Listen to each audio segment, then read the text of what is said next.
Hello students, तो आज मैं आपके लिए लेके आई हूँ MPS 04 के कुछ इंपॉर्टेंट क्वेश्चंस। जिसने अभी MPS 04 की प्रिपरेशन स्टार्ट नहीं की है तो आप ये कुछ इंपॉर्टेंट क्वेश्चंस हैं जिनको आप वीडियो देख के कवर कर सकते हैं और एक बहुत अच्छे मार्क्स को स्कोर कर सकते हैं। तो फर्स्ट क्वेश्चन आता है हमारे तुलनात्मक राजनीति की परिभाषा एवं विकास की व्याख्या कीजिए। तो भूमिका क्या है कि तुलनात्मक राजनीति विज्ञान की एक महत्वपूर्ण शाखा है। ठीक है, इसमें क्या होता है कि विभिन्न देश की राजनीतिक व्यवस्था को, संस्थाओं को, प्रक्रिया को, व्यवहार का अध्ययन एवं तुलना जो है वो की जाती है। इसका मुख्य उद्देश्य क्या है कि विभिन्न राजनीतिक व्यवस्था की समानता और असमानताओं को समझना कि हमारे जो देश में क्या समानता है और क्या अलग चीज़ें हैं, क्या असमानता है उस राजनीति को लेकर। तुलनात्मक राजनीति का विकास कैसे हुआ? पारंपरिक दृष्टिकोण से हुआ। ठीक है, जिसमें क्या आता है कि प्रारंभिक समय में अध्ययन केवल जो है वो राजनीतिक व्यवस्था तक सीमित था कि हमें राजनीति की व्यवस्था करनी चाहिए, उसका अध्ययन करना चाहिए कि राजनीतिक व्यवस्था कैसी है वहाँ की और हमारी कैसी है। संविधान, सरकार और कानून पर अधिक जो है वो ध्यान दिया जाता था कि वहाँ का संविधान कैसा है, वहाँ की सरकार कैसी है, वहाँ पे कानून किस तरह से काम करता है, कानूनी शासन कैसा है, तो सिर्फ इस पर निर्भर था। विशेषता क्या है इसकी कि वर्तमान अध्ययन जो है वो क्या हो गया कि पश्चिमी देश पर केंद्र हो गया है। ठीक है, दूसरा आया कि व्यवहारिक दृष्टिकोण हो गया। 1950 के बाद इसका जो है वो क्या होता है और विकास होता है। राजनीतिक व्यवस्था पर जो है वो ध्यान दिया जाता है। ठीक है, राजनीतिक व्यवहार पर भी ध्यान दिया जाता है। अभी तक अर्थव्यवस्था पर दिया जा रहा था, अब व्यवहार पर दिया जा रहा है। मुख्य विशेषता ये है कि मतदान व्यवस्था व्यवहार आ गया इसमें, राजनीति की भागीदारी आ गई, जनमत भी यहाँ शामिल हो गए इसमें। ठीक है, आधुनिक दृष्टिकोण ये हो गया कि सामाजिक, आर्थिक और सांस्कृतिक तत्वों को शामिल किया जाता है। विकासशील देशों का अध्ययन जो है वो पढ़ा जाता है, अध्ययन जो है वो बढ़ा।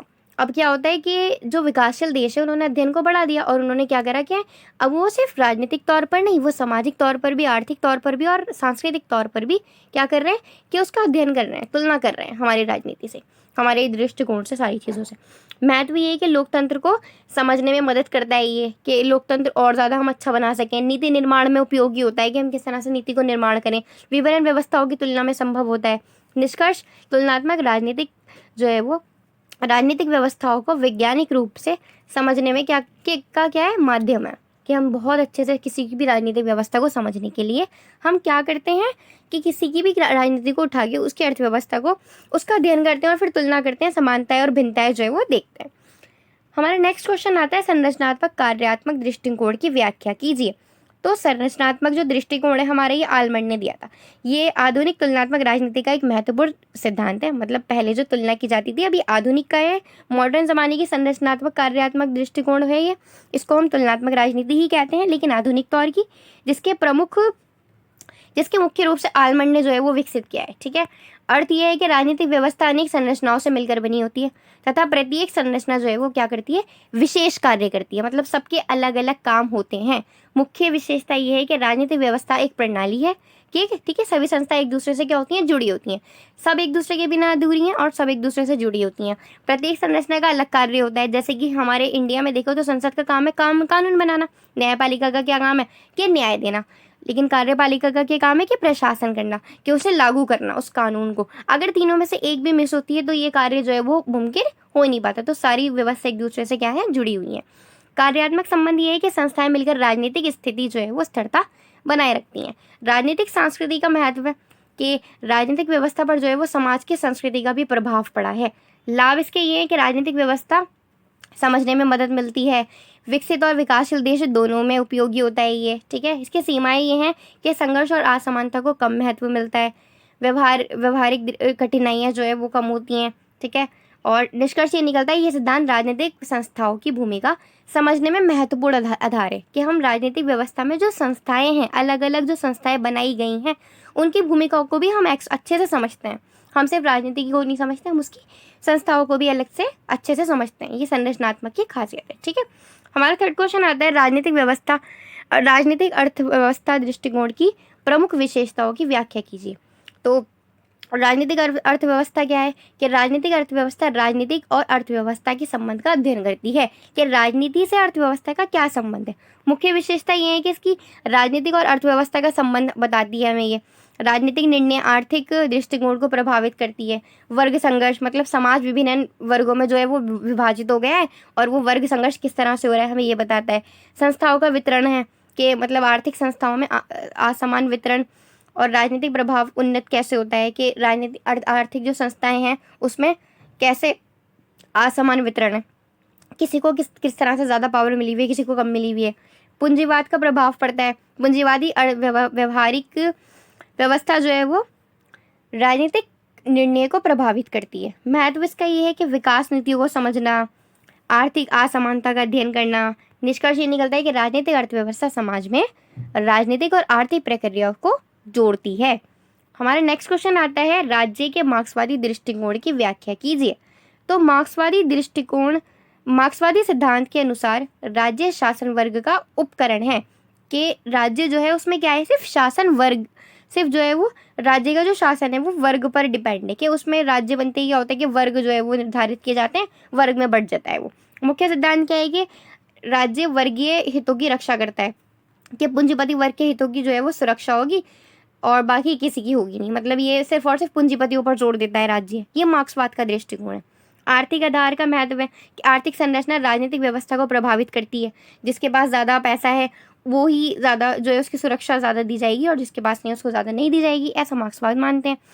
वर्ग संघर्ष है कि समाज को मुख्य दो रूप में बांट दिया, एक तो पूंजीपति जिसके पास पैसा है, दूसरा श्रमिक वर्ग जो जॉब कर रहा है, जिसके पास पैसा नहीं है, वो मजदूरी कर रहा है।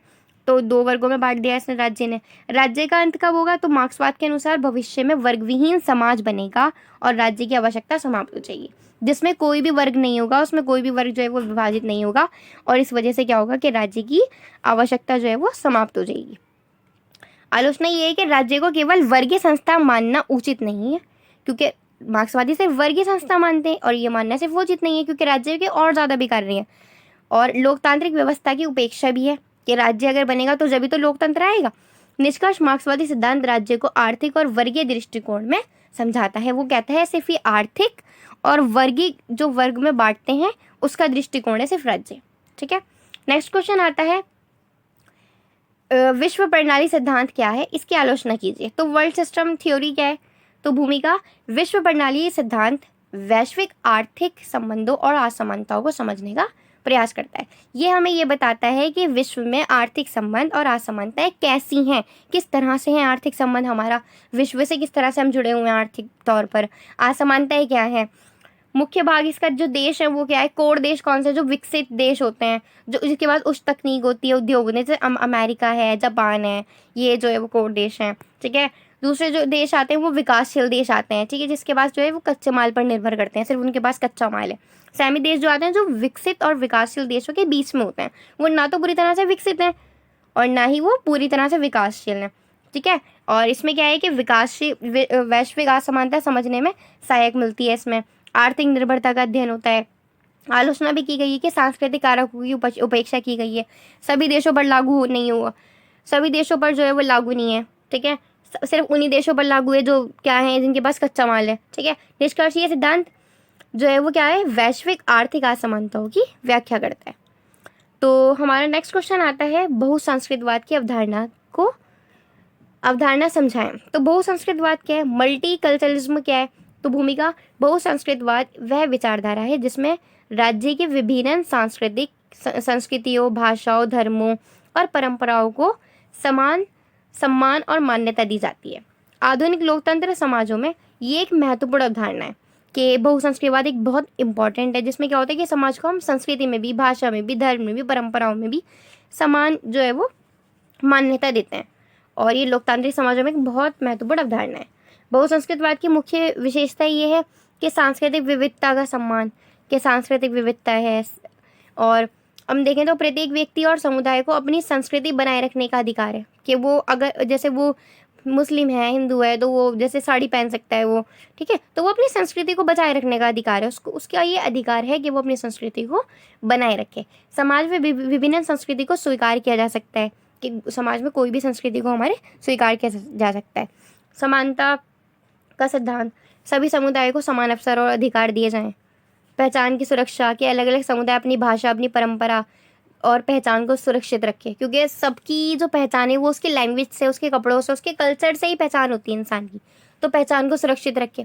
अगर वो दूसरी चीज़ों की देश अपना लेगा या दूसरी संस्कृति को अडॉप्ट कर लेगा तो उसकी संस्कृति जो है वो पूरी तरह से ख़त्म हो जाएगी। तो बहुसंस्कृतवाद भी एक बहुत ज़्यादा ज़रूरी है। आप अपनी पहचान को सुरक्षा रखें, अपनी लैंग्वेज को बोलें, अपने कल्चर को फॉलो करें। ठीक है, सामाजिक समावेशन के सभी समूहों को सामाजिक और राजनीतिक क्रियाओं में भाग लेने का अवसर मिलता है, कि जितने भी समाज में वो हैं, ग्रुप हैं या वो हैं, उन सबको राजनीति में जो है वो भाग लेने का अवसर मिलता है। बहुसंस्कृतवाद के लाभ क्या हैं? कि सामाजिक सिद्धांत को बढ़ावा देता है ये, ठीक है, सद्भाव को, अल्पसंख्यकों को के अधिकारों की रक्षा करता है जो कम है, लोकतंत्र को मजबूत बनाए रखता है, क्योंकि जब संस्कृत बनेगी तो लोकतंत्र भी मजबूत रहेगा। सीमाएं ये हैं कि अलग पहचान पर अधिक जोर से जो है वो सामाजिक विभाजन जो है वो बढ़ रहा है। कि क्या हो रहा है कि जब अलग अलग सब अपनी संस्कृति की पहचान मांग रहे हैं, अपनी भाषा के लिए स्टेट मांग रहे हैं, जैसे इंडिया में बहुत सारी स्टेट ऐसी हैं जो कल्चर के नाम पर बनी है, जो लैंग्वेजेस के नाम पर बनी है, तो इससे क्या हो रहा है कि समाज का बंटवारा हो रहा है, विभाजित हो रहा है वो, ठीक है। राष्ट्रीय एकता पर प्रभाव पड़ रहा है कि हम पूरे एक यूनिटी से एक साथ रहते थे, हम मतलब लैंग्वेज या किसी चीज़ इस चीज़ पे फोकस नहीं करते थे, तो क्या होता था, हमारी एकता बनी रहती थी। लेकिन अब इसको भी प्रभाव पड़ रहा है, एकता पर भी। निष्कर्ष ये निकलता है कि बहुसंस्कृतवाद विविधता और समानता दोनों को संतुलित करने का प्रयास करता है। वो ये कहता है कि विविधता भी बनी रहे और समानता भी बनी रहे, वो इस चीज़ पे जोर देता है। नेक्स्ट क्वेश्चन आता है, विकासशील देशों में नौकरशाही और विकास के संबंध की व्याख्या कीजिए। जो विकासशील देश है उसमें नौकरशाही और विकास का संबंध क्या है? तो नौकरशाही प्रशासनिक व्यवस्था का महत्वपूर्ण अंग है एक, ठीक है। विकासशील देशों में सरकार योजनाओं और नीतियों को लागू करने में इसकी महत्वपूर्ण भूमिका है, कि ये क्या करता है, सरकार की योजनाओं को लागू करता है। और विकासशील देशों में नौकरशाही का यही काम है कि वो सरकार की जो योजना है उसको लागू करना। नौकरशाही की भूमिका ये है कि नीति कार्य मतलब सरकार द्वारा बनाई गई नीतियों को लागू करना, ठीक है, ये इसका काम है। विकास योजनाओं का संचालन, शिक्षा, स्वास्थ्य और रोजगार योजनाओं को लागू करती है ये, ठीक है। और प्रशासनिक स्थिरता मतलब सरकार जो है वो बदलने पर भी प्रशासनिक व्यवस्था जो है वो बनी रहे, ये इसको नौकरशाही देखता है कि सरकार अगर बदल गई लेकिन प्रशासन वो है बना रहे। सामाजिक परिवर्तन मतलब विकास कार्यों में के माध्यम से सामाजिक सुधार लाने के में सहायता करता है कि समाज में किस तरह से हम सुधार ला सकते हैं, किस तरह से हम विकास कर सकते हैं, इसका भी काम नौकरशाही का होता है। समस्या ये है कि भ्रष्टाचार, संसाधनों का दुरुपयोग हो रहा है, ठीक है।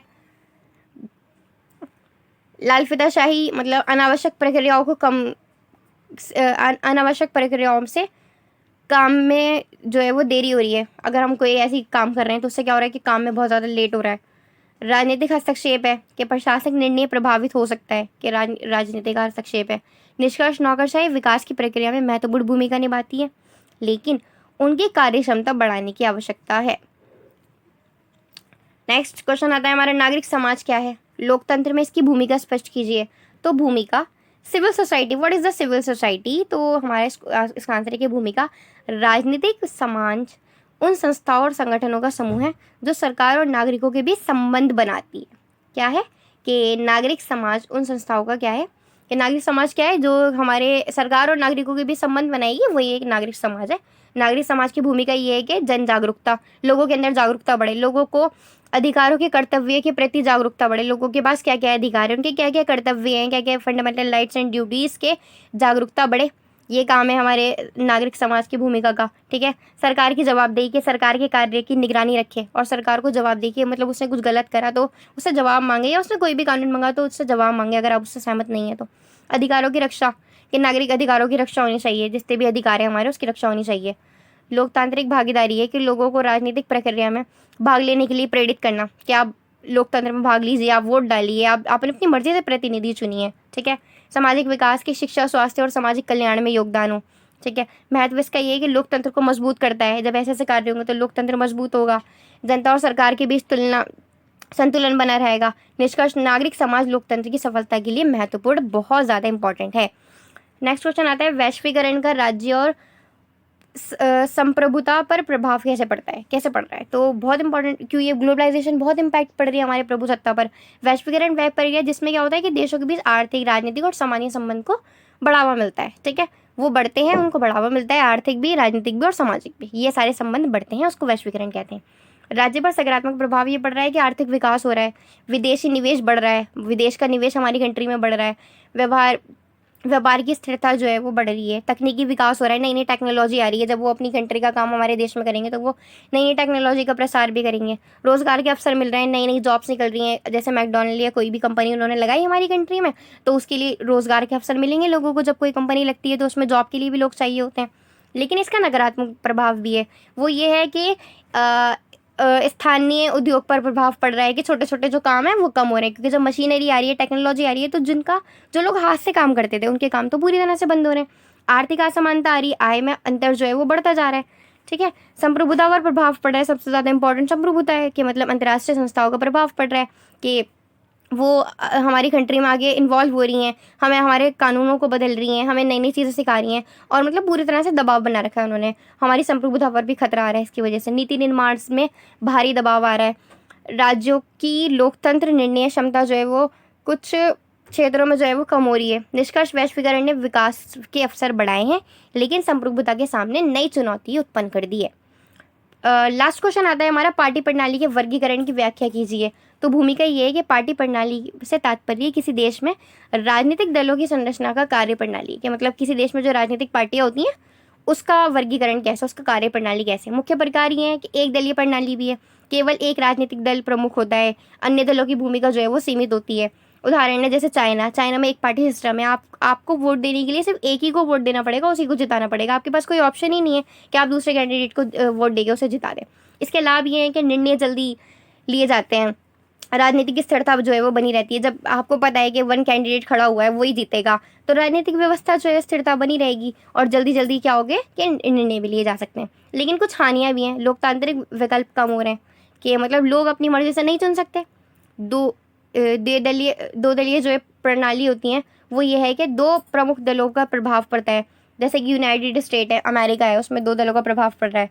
लाभ ये है कि स्थिर सरकार होती है, स्पष्ट जो है हमारे पास विकल्प होते हैं, विभिन्न समूह के प्रतिनिधि होते हैं। हानि ये है कि गठबंधन सरकार में अस्थिरता हो सकती है। निष्कर्ष, प्रत्येक पार्टी प्रणाली की अपनी विशेषताएं और सीमाएं होती हैं। ठीक है, और देश की सामाजिक और राजनीतिक परिस्थितियाँ जो है वो तय करती हैं कि कौन सी प्रणाली जो है वो अधिक प्रयुक्त है और कौन सी नहीं है। तो आई होप आपको ये वीडियो पसंद आएगी एंड आपके लिए बहुत हेल्पफुल भी है। Thank you for watching my video.